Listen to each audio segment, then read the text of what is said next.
Amanda and Ed, would you mind sharing your story of where you're at? Kind of what happened, if you could kind of recreate a little bit of that story of what happened, where you are now, and kind of what that future looks like for you, realistically. And then at the end, if you wouldn't mind, the people that ultimately have donated to us and to you are individuals that either I know or I don't know indirectly. And I really want to be able to be that transparency for me, so that they know that's not coming to my pocket, but it's also being transparent, but also for them to be able to see and hopefully continue on what they're doing. So that being said, would you mind if you wouldn't sharing a little bit of your story? Before we even begin, it's important for us to say thank you. I can't begin to tell you how humbling it is to receive the help from the very beginning when we evacuated our home, to have to experience that, to walk through, to have your daughter in your arms, your wife beside you, and belly button deep water. The clothes off your back and a backpack full of now 2 dogs in 1 crate, and knowing wet belongings, yeah. that everything behind you is gone, but being able to, in the next split second, think if it's bad, it's not that bad. I knew we were going to be okay. Sleeping in the shelter for the very first night, telling our daughter we're going on an adventure. Experiencing that, watching my wife break down for the very first time when a 7-year-old boy has a towel opened up for her as we're walking into the shelter. Yeah. She was brave until then. It's humbling, and it's a change. It immediately puts you in a perspective and in a position that you haven't hopefully had to experience before, and to see the kindness from everyone. Perfect strangers. I mean, people that you'd never met, never would have met, that didn't have any obligation to be out in the middle of a hurricane making a temporary shelter at a gigantic suburban high school that hadn't even been intended to be an overnight shelter, and community pouring out resources and coming together, and everyone sort of taking care of each other in that situation, in addition to the people that were there helping. When we, August 28th, we had to evacuate our home. The water was coming in our garage, and our neighbors told us that there were some guys that were out there that were helping to get people out of houses, because it wasn't going to stop raining, and it was eventually going to be in our home. And it was coming in the garage. It was in the garage. It was at the front step. It was happening. And to ask those guys who helped walk us out of our subdivision and put us in their truck and take us, they knew where to take us and took us to a shelter. Asked them. They were 3 coaches from Katie Taylor High School. Asking them, what are you doing out in the middle of this hurricane? Why are you here? And they say, what else are we going to do? It's just what you do. That's the first time. It changes your perspective pretty quickly to realize that there are good people out there. There are people that will help, that humanity set in at that moment when my wife, we were sitting in the back of this F-250 truck, 3 coaches sitting up front, my daughter in the middle, 2.5, my wife beside me. We're soaking wet, freezing. Why are y'all here? Yeah. What else do we have to do? And my wife just looks at me, and I look at her, and you could just feel the humanity that just sunk into us. We experienced that. So many different examples of it, and from people that had gone through their own versions of that, and just compassion and a sympathetic ear when you're talking about this. And at the same time being relieved every time that you talk to someone whose home didn't flood, to know that, you know, they're not having to deal with that. As silly as that may sound, you're excited about that because it's a struggle. So how would you say that experience in that moment, even to now, because you're still you're back in your home, and today is what, November 8th? Right. What has changed for you in such a way that that experience will always allow you to either impact someone else's life, or even yourselves, or even your daughter for that matter? We don't know. From the very beginning of that night, we knew this has changed us, who we are. I think that how we perceive things. I think that the next day we realized we didn't even have basic. I mean, everything that we had packed and carried out with us, that was also wet, and you know, everything was kind of a mess. And we got out of the shelter and went to get toiletries, and there were two girls that were outside of the pharmacy with a sign that said that they were taking a haul of donations to George R. Brown, and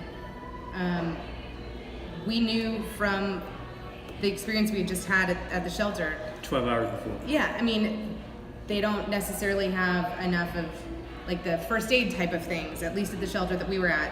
That's maybe more helpful than, you know, more snack food, or you know what I mean? Like, based on the resources they had at the shelter we were at, I thought, you know, alcohol prep wipes and Band-Aids and first aid type of stuff. Yeah. You don't know what people are coming out of and having walked through, and to have extra, you know, antiseptic stuff. So we made a small purchase. We didn't know what we were going back to in our own lives, and we donated to those girls, and I think for us, I want to always pay it forward, because we were on the receiving end of so much kindness and generosity, and in all forms of resources and money and time. I want to do that for someone else. So what would you tell someone as they're watching this who don't know where to go to, how to help, or who to help? What would you say to someone if you had the opportunity to share that, to saying, well, this is what you could do, or this is how you could probably get involved? I think, you know, talk to Jason, certainly, and I mean, I'm sure that there are a ton of GoFundMe pages still that say, you know, Hurricane Harvey in them, that would love to have anything. You know, every penny helps get you closer back to, you know, to even and starting over. And those are just material things. It's personal feelings. Sitting here talking with you tonight, on our level, it's tremendous.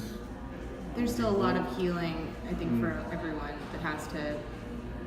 We were those people who only saw this happen to other people. Yeah. And had a distance to it. And had a distance to it. We automatically knew, when we can say it's changed us, of who we are. It's not until you actually have to go through it to determine, sure, okay, wow, this is what we'll do. Amanda goes, I would have never been that kid in high school who was there at the shelter helping. Yeah. I wouldn't have been one of the teenage girls asking, you know, can we walk your dogs for you? Or, yeah. And I want to raise my daughter to be like that. And that was things like that. It was being able to see others not knowing truly what they're giving, but being on the receiving end of it, understanding truly what they're giving. Sure. And being able to recognize when someone needs help. Not just money.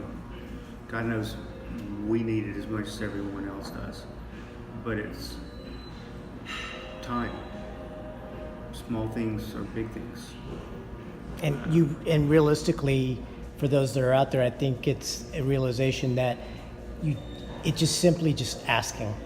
Like, what can be possible, what is lacking, what is needed, because at least a conversation gets started. Because without that, then Yeah. nothing starts, right? And I think for people that have resources of any type, having an idea in mind of what you think that you could offer, because it is, Yeah. we've found it to be, it's a challenge to go from being the person that gets to give and have that good feeling of, I just helped somebody, like I brightened your day, Yeah. didn't even do anything big from, didn't go out of my way all that much, and yet Yeah. I hope I made a big impact on their life, and to then be on the receiving end, And it's hard to say yes, or to tell someone something specific. Yeah.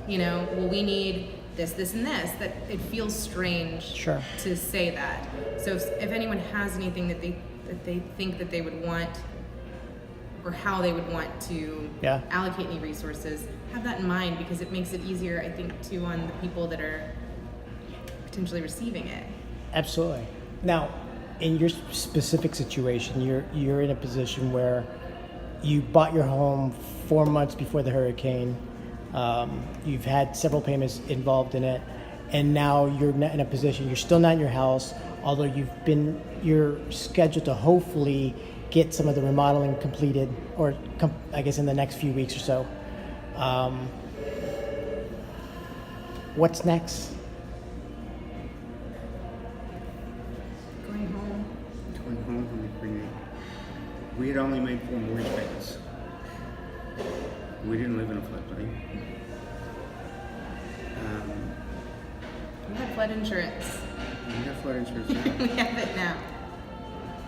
Next is, for us, it was different. We could have very easily walked away, just for the business decision of not bankrupting my family. Do it now, walk away, rather than staying for 10 years. For us, this is where we wanted to live. This is what we called home. This is the place that we drove into at different times of the day to see the neighborhood.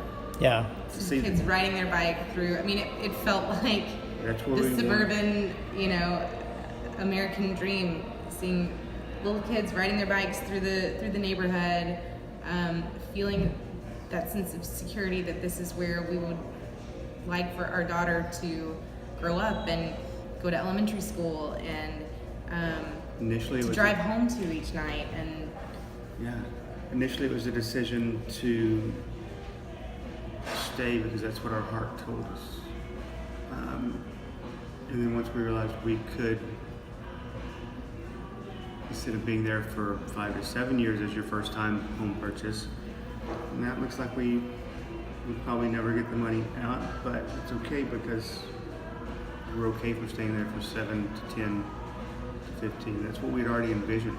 You also mentioned something earlier that I think is very needs to be said, is the memories and the things that you will create, whether you get that money back, are the things you will always remember and that you'll be able to create, which is there's just no value to that, right? At the end of the day, that's just legitimately what first of all, why you bought your home, right? Yeah. To create those memories. To have the place where, and we moved in Easter weekend of this year, and so we had summertime, and getting to sit on the patio in those, summer days where the light is still bright outside, and get home from work on a Friday and to have dinner together and sit out on our patio and let my daughter have her popsicle and get it everywhere, and know that this is where we get to make our traditions.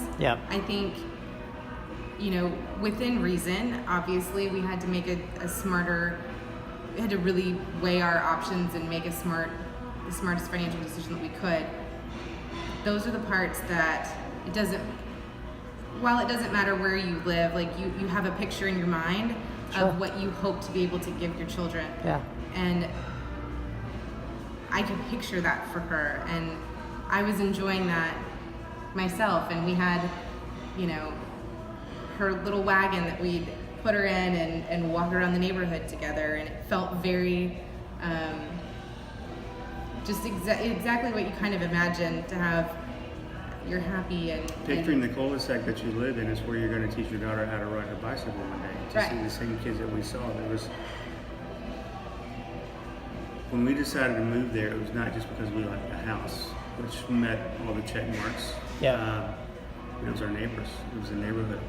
Yeah. It was what it felt like home. we felt like home. Sure, we can find that support. Home Sure. is where we are, Yeah. but it's creating those But this memories. is where we had worked to get to together.